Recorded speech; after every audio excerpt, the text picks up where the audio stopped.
live in a wonderful world. A world crowded with beauty. A world of grandeur, mystery.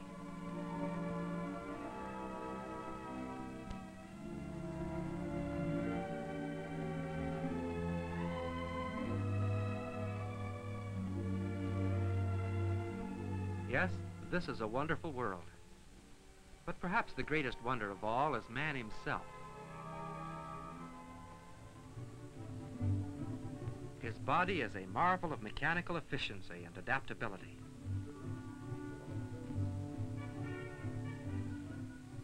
The body has a chemical plant, far more complex and efficient than any man has ever built.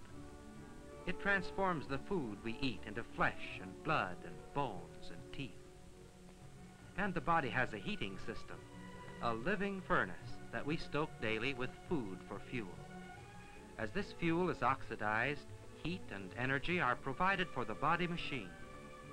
In winter, we're kept warm by this remarkable system, and in the summer, we're kept cool by the body's own cooling system, which is so efficient it can prevent our body temperature from rising for a limited time, even in heat that will fry a steak.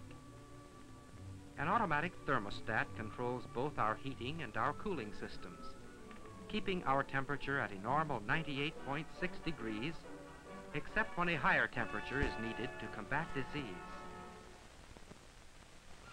More than the greatest ever constructed by man. The body's telephone system transmits millions of messages every day with never a busy signal or wrong number. Man-made machines require lubrication from an outside source, but the body manufactures its own lubricant in just the right grade and the right amount for every part.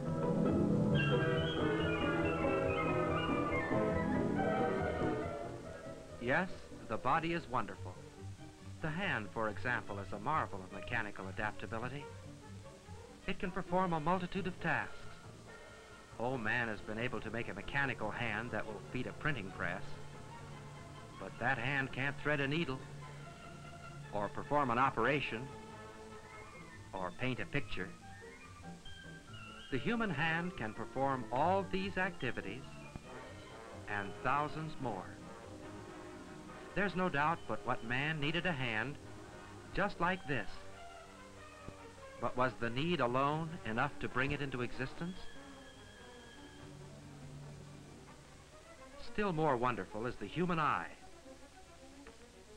The camera, man's nearest mechanical approach to the eye, resembles it in many ways. For any camera, whether it's a tiny model small enough to fit into your vest pocket, or a giant aerial camera, has a lens, similar in design and function to the lens of the human eye. Sometimes the eye lens becomes damaged or clouded and requires surgery. And here, in an actual operation, the eye lens is removed, and we see what a perfect little optical instrument it is.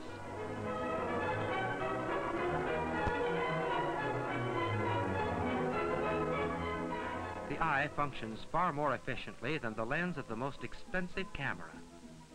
When a lens is focused on an object at a given distance and that distance is changed, the object becomes blurred, and the lens must be refocused to the new distance. In the camera, this focusing must be done by hand, but in the eye, it's automatic. Strong muscles change the focus thousands of times each day without a thought on our part. The camera also has a means for controlling the amount of light that reaches the film, an iris diaphragm, copied from and named after the iris of the human eye, which automatically changes according to light. Now, the pictures the eye gives us are not black and white. They're color pictures. And they're not stills. They're motion pictures. And they're not silent. They're sound pictures.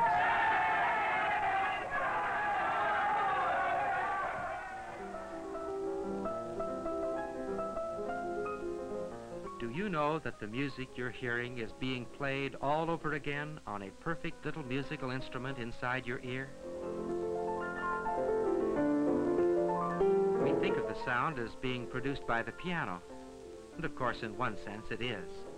But actually the piano is as silent as a tomb and is merely producing vibrations in the air. As the keys are struck, felt hammers strike the strings, causing them to vibrate, each at its own frequency. The vibrating strings set the air pulsating to the same frequencies. These pulsations are transmitted to the outer ear, down the auditory canal, and through the mechanical linkage of the middle ear to the cochlea, which is all rolled up like a cockle shell. If the cochlea could be stretched out, we would discover a musical instrument similar to the piano, but far more wonderful and complex. The ear has more than 24,000 strings. These two notes are as close as any the piano can produce. But the ear's piano can produce 10 tones between these two and more than 1,500 different tones altogether. When the piano is played,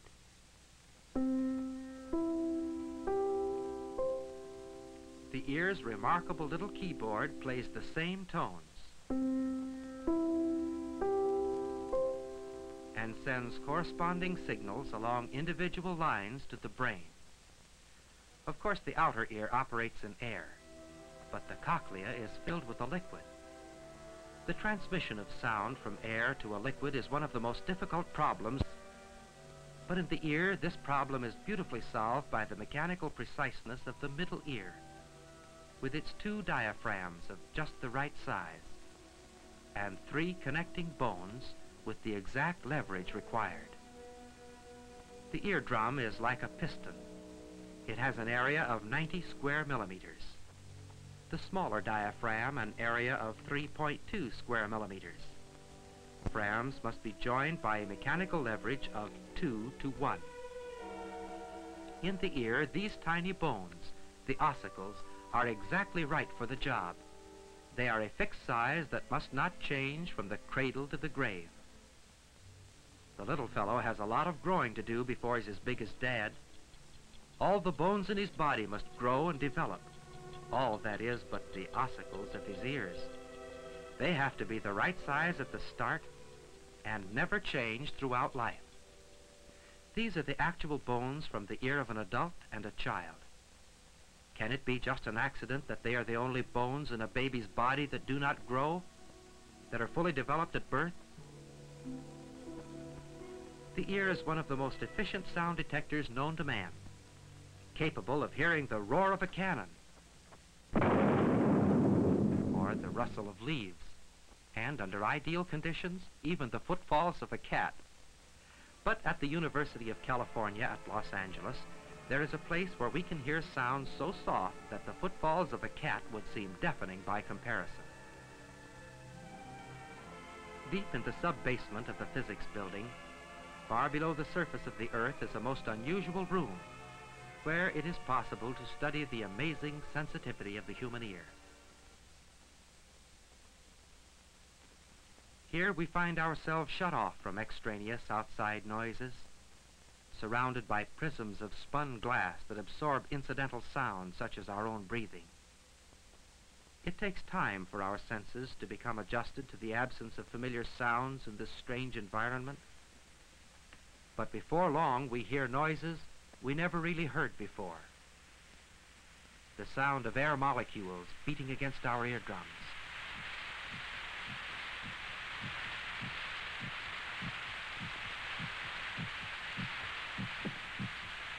The sound of our heart pounding against our ribs.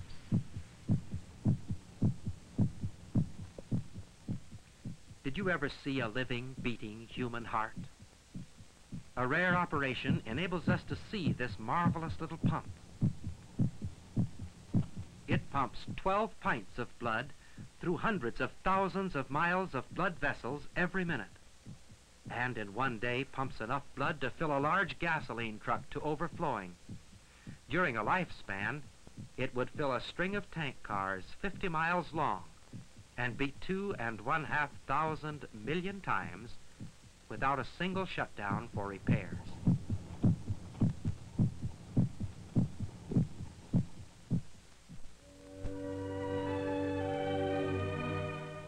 Have you ever wondered what goes on in the brain of a homing pigeon? Somewhere within its tiny head is locked a secret no man has ever solved. A secret that enables it to take to the air long distances from home, circle about a few minutes and get its bearings in some mysterious way, and then fly straight home over long miles of unfamiliar territory. Because of the pigeon's strange homing ability, pigeon raising has become a popular hobby.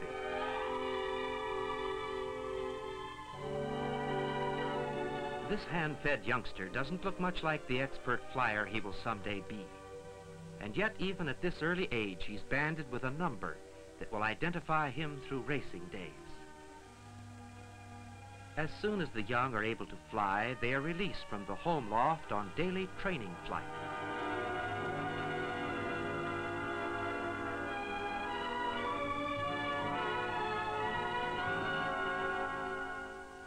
Like athletes, they must build up their speed and endurance through many weeks of strenuous training. The training flights are short at first, with the birds circling about overhead only a few minutes and then returning to the landing porch. But as they grow older and stronger, they're ready for longer flights and are transported many miles from the home loft. Here they are released to wing their way home over a path they have never seen.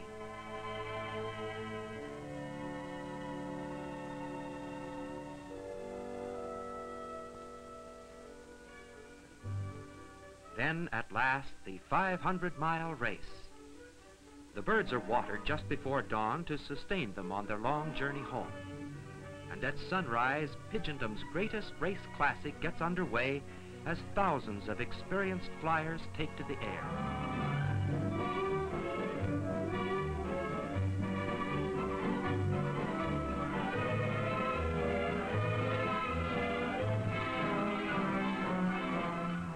No one ever taught these birds the way home. No one ever showed them the path they should take. And yet, so unerringly do they wing their way across hundreds of unfamiliar miles that the time of their arrival home can be predicted almost exactly.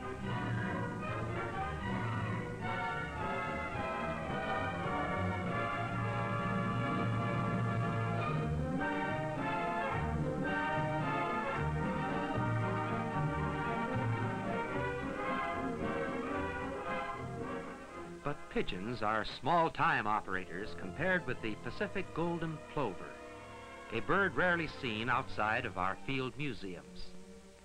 This feathered globetrotter flies so far it needs 2 suits of clothes, one for Arctic weather and the other for tropical wear.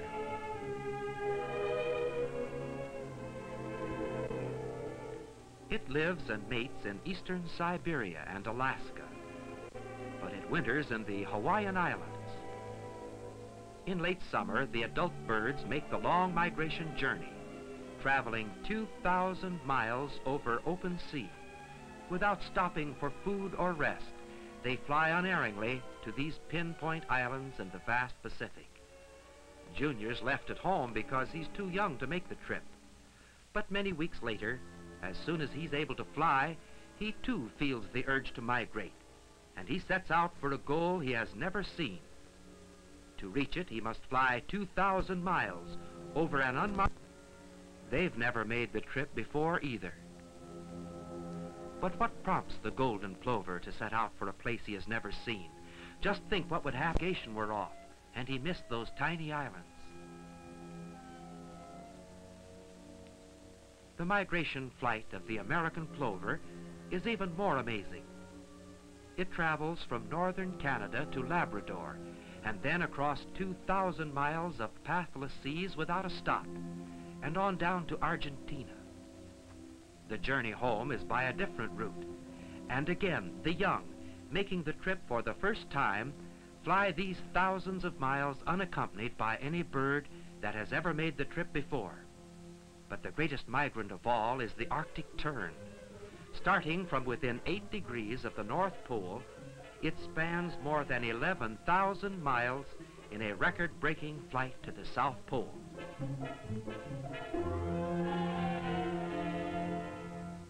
After a brief period within the Antarctic Circle, it makes the long return trip to complete the world's longest migration flight, 22,000 miles over unfamiliar land and sea.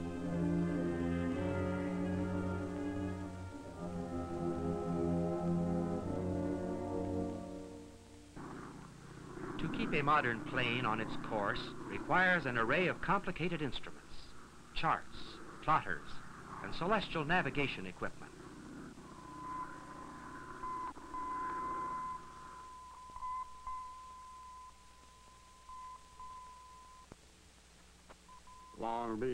Long Beach, clear, scattered clouds at 3,500, visibility 8, temperature 60, dew point 48, altimeter 2988, winds west-southwest 13.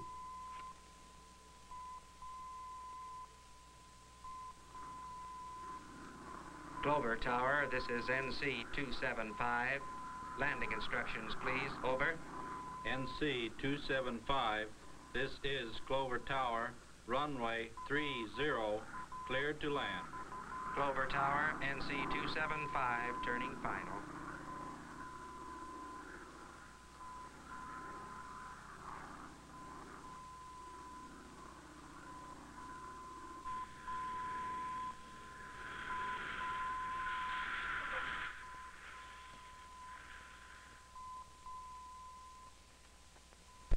What is it in this tiny head that all the ingenuity of man cannot duplicate?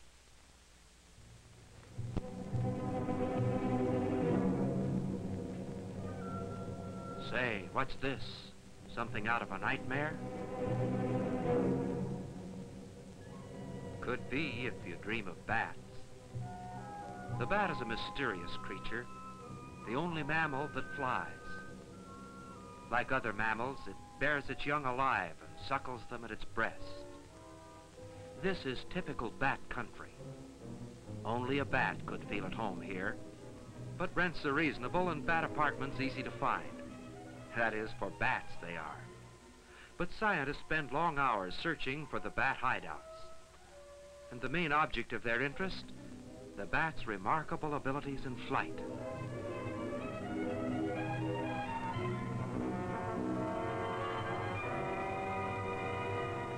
At dusk, final preparations are made for technical studies at the spots where the bats have been located.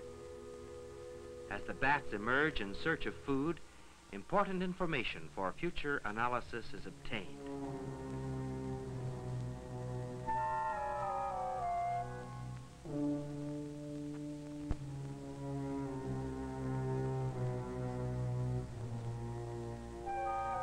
And then our official bat catcher swings into action, in order that some of the bats may be taken to the laboratory for closer study.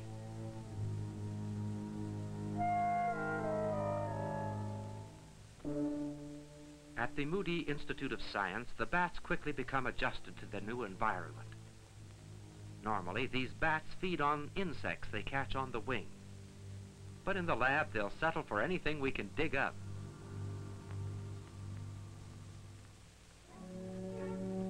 Mickey was an orphan when we found him, but he quickly became the lab pet.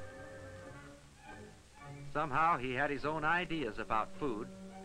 Even a doll's nursing bottle wasn't much of an attraction at first. But it wasn't long before Mickey felt right at home with his bottle.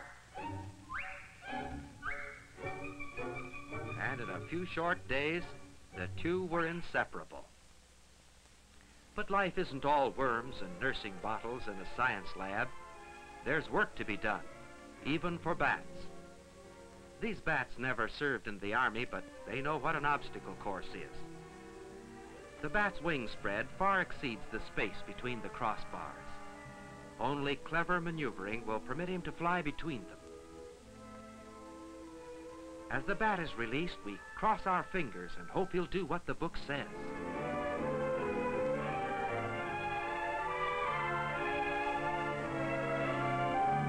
Now watch this.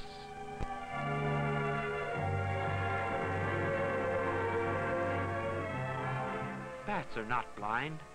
They have eyes and they can see. But the key to the bat's success in avoiding obstacles is not his ability to see. To prove it, we'll blindfold him and put him through another test.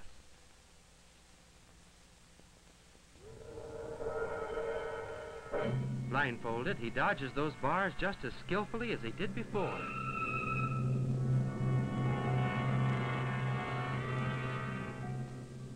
But how does he do it? Well, science knows that bats emit strange cries in flight. They can't be picked up by the ordinary microphone. They're far beyond the range of the human ear. But a very special high-frequency amplifier tuned to 32,000 cycles for this particular bat translates these inaudible sounds into sounds we can hear.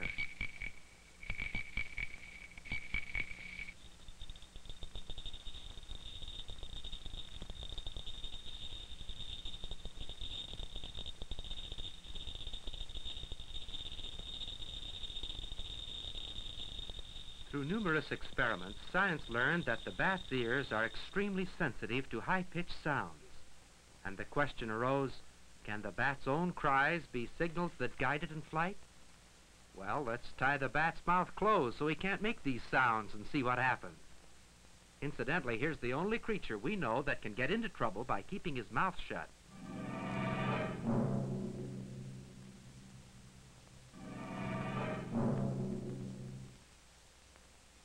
Science has proved conclusively that bats are guided in flight by echoes of their signal cries.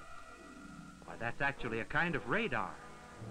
Man's radar takes tons of equipment and a large crew of men to operate it. But the bat carries its remarkable radar around in its head.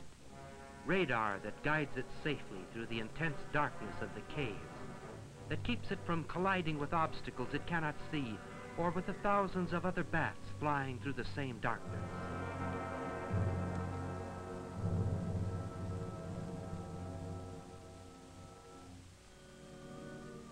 How did the bat learn to use radar so many ages before it was even a dream in the mind of man? Where did the bat get such marvelous equipment? Obviously, this is all a part of an intelligent plan, but whose intelligence? The bat's?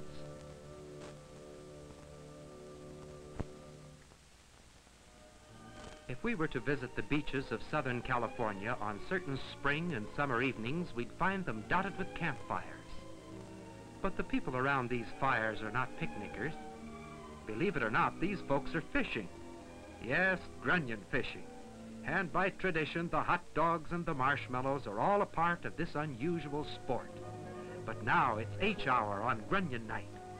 And here comes the lookout shouting, "Hey, grunion, come on, come on!" And they're off in the strangest sport on earth.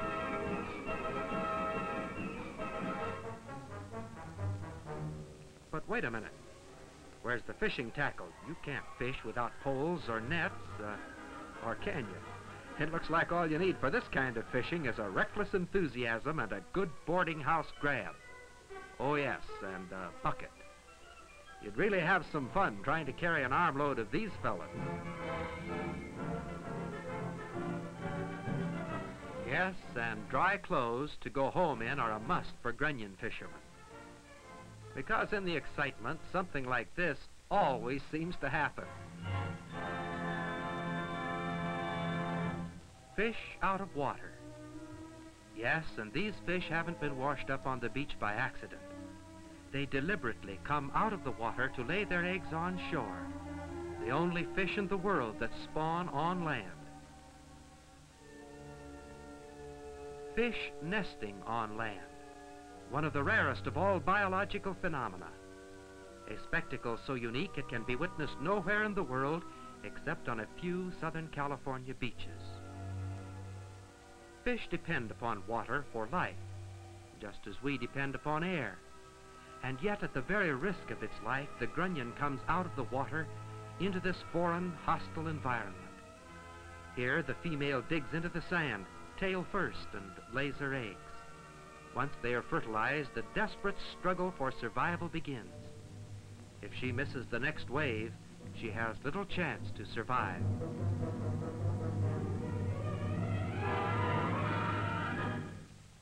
The eggs are always laid when the water is far up on the beach. Then, night after night, the waters recede until they reach the lowest tide. By then, the eggs may be hundreds of feet from the water's edge, far from the element in which the fish must eventually live. Here the eggs develop, lying buried in the warm, moist sand. On the beaches of Southern California in the early spring or summer, it's possible to find these eggs by digging almost anywhere along the high tide line. Careful searching uncovers tiny pockets of these brightly colored eggs. In the photomicrographic laboratory of the Moody Institute of Science, the embryonic development, which normally takes place under the sand, is studied with the microscope. These eggs were fertilized only seconds ago, and now one is being prepared for observation. Within this tiny egg, a miracle is about to take place.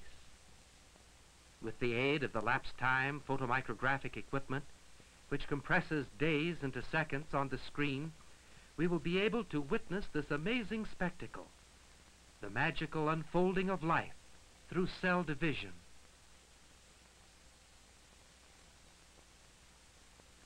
The first faint stirrings of life come when the blastodermal cap, seen in the circle, divides into two separate cells. In about 30 minutes, the second cleavage becomes evident, resulting in 4 cells. Successive divisions produce 8, 16, 32, 64, and so on up into the hundreds of thousands of cells. This formless cluster is actually a fish in the making. It contains all the characteristics of the adult grunion: its size, its shape, its habits, yes, even the germ of that mysterious wisdom by which it will someday be able to perfectly time its spawning with the movement of the tides. Food for the growing embryonic fish is supplied by numerous globules of oil in the center of the egg. With every surge, the cells divide until eventually there will be millions upon millions of them, each having just as much claim to being the original cell as any of the millions of others. And yet they're all different. Soon they will take their place in the various parts of the body as bones and blood and scales and fins.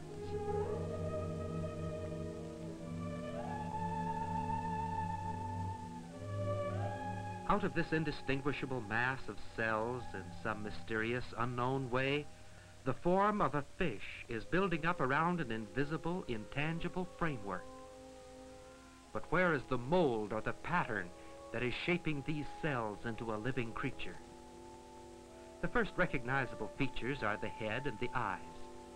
And the first action of the fish, controlled by its newly formed muscles, is revealed by the lapse time camera as a series of convulsive jerks. The head and the eyes are more plainly visible now, and on the opposite side of the egg, the tail is beginning to form.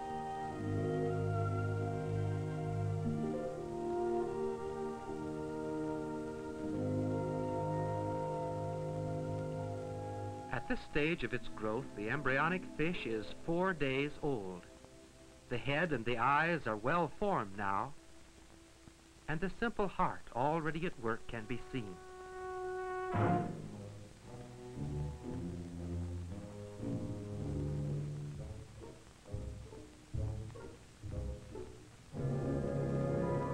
After 8 to 10 days, the egg is ready to hatch.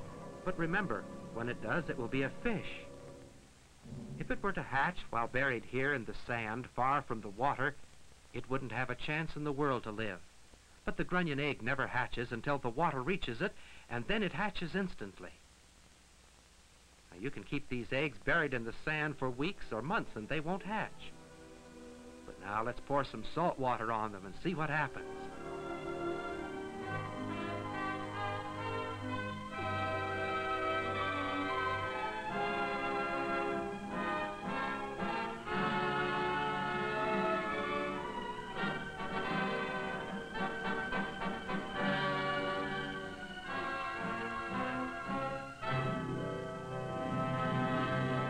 This mysterious hatching of the egg is just as definitely connected with the movement of the tides as is the spawning.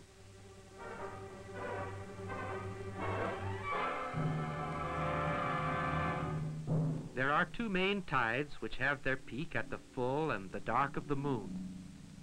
This complex pattern represents the rise and fall of the daily tides over a period of a month. Suppose the eggs were laid any night before the peak tide. A higher tide the following night would wash them out of the sheltering sand and expose them to their enemies. Or, if they were laid on a night too long after the peak, they would be washed out by a rising tide just a few nights later, before they had a chance to develop. Actually, there are only a few nights when the grunion can lay her eggs successfully, when the tide is at its peak, or the first few nights after the peak. And she must choose not only the right night, but the right hour of that night. For even if she should lay her eggs on the right night, but when the tide is still rising, they would be washed out by that very tide. Or if she should wait too long after the peak and lay her eggs while that night's tide is receding, they would be washed out by the rising tide of the next night and destroyed. Only during this magic hour can the eggs be laid where they will grow and develop safely. But that isn't all. For during this hour, certain waves are higher than others. So the grunion has to choose not only the right month, the right night of that month, and the right hour of that night, but when the right wave during that hour.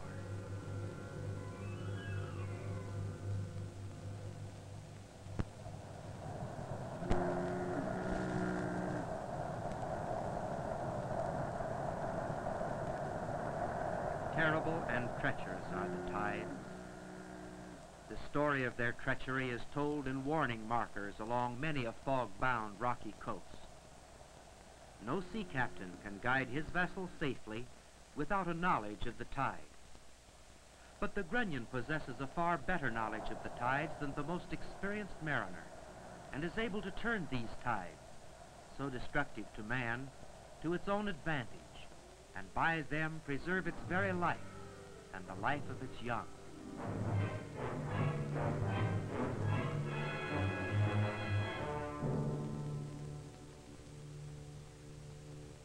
Remember that first garden you had when you were a youngster? You planted the seeds and covered them so carefully. You rather expected the plants to pop out of the ground like this, but somehow it didn't work out quite that way. And as you waited, you got to wondering, well, maybe I planted those seeds upside down. Well, is there a right and a wrong end to a seed? On opening a bean seed, we find that the embryonic root points in a definite direction. This determines the direction of initial growth. So it is possible to plant a seed upside down. But no matter which way the seed is placed in the ground, the plant always grows in the right direction. Even if we try to fool the growing seed, it doesn't get mixed up. The root reverses it. If we turn a growing plant on its side, the stem will grow upward, even if it has to bend at right angles to do so. Of course, the root grows down, because down is the logical place to find water. But if it encounters a dry region like the red area, it limits its growth to the area of moisture.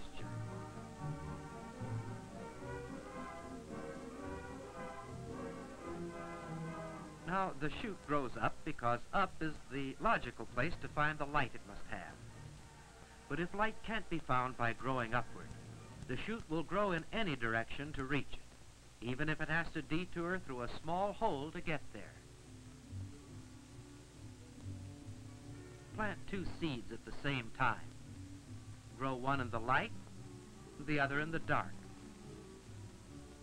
The one in the light soon has well-developed leaves, but the one in the dark has wasted no energy in developing leaves, which would be useless in the dark. It has expended all of its energy in a frantic effort to reach the light. This is the principle that causes a tree to defy the law of gravity. Have you ever paused to consider the enormous forces at work in a single tree? This tree is probably the oldest living thing on earth. It was almost 2,000 years old when Christ was born. For 3,800 years, This tree has been lifting at least 10 tons of water each day to its top, a total of more than 10 trillion foot-pounds of work. It is evident that there is an infinite power behind the mystery of life. But is this a blind, unintelligent, impersonal force? Well, you've been thinking, haven't you? That's all right. Don't feel embarrassed. It's a good thing. It's good to think once in a while about things like where you came from and why you're here, maybe about where you're going. Now about that matter of origin. No doubt you formed some opinion as to where you came from. Well, let's look at it this way. Suppose that you've never seen and you've never heard of a watch. And then one day you find one. You're intrigued by its appearance and by that strange sound it makes. If you're anything like the rest of us, it isn't long before you have the back off trying to find out what makes it tick. Now you're still more intrigued with the intricate wonders of that mechanism. If you're observant, it isn't long before you notice that there's a definite relationship between the movement of those hands and the passage of time. You discover that you have a useful article. But now you've got to explain the origin of the watch. Well, you might develop the theory that the watch just happened, especially if you were trying to convince yourself that nobody owned the watch. You could argue that the atoms and the molecules of the various parts just got together by accident.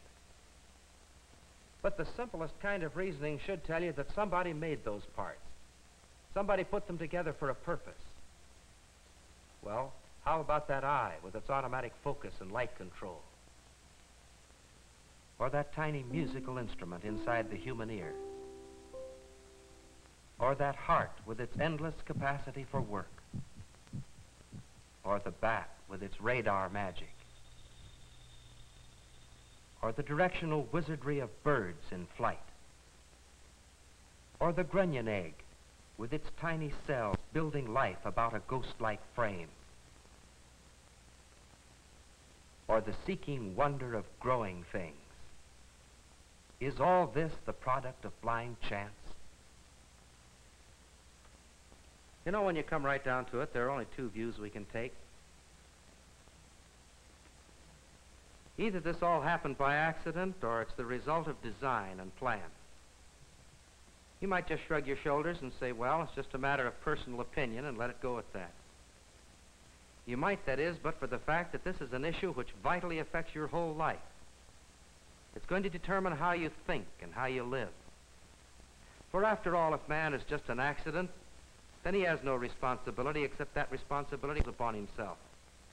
There's no law but the law of convenience and desire. There's no ultimate right or wrong. And when people think and live according to that philosophy, the result is chaos. But if, on the other hand, there's a plan, then there's a planner. If there's a design, there's a designer. In other words, there's a God. You know, it isn't hard to believe in a God. It's the simplest and the most logical thing in the world. Oh, I know that some people are honestly confused by the maze of conflicting arguments. I guess maybe they just try to make the thing too hard. But for a lot of people, the problem gets complicated only when they begin to worry about who owns the watch. In other words, believing in God involves a responsibility, and they don't want that responsibility. They don't want anybody telling them what's right or what's wrong or how to live or act, not even the God who made them. But when you get as many people as there are in the world today living and acting as if there were no God, it's no wonder the world's in a mess. When we see the results of unbelief, it doesn't seem at all far-fetched to say that the only hope for the world as a whole, or for you as an individual, is faith in God. Not just belief in a supreme being or a great force, but belief in a personal God who loved you enough to provide a salvation for you. For God so loved the world that he gave his only begotten Son, that whosoever believeth in him should not perish, but have everlasting life.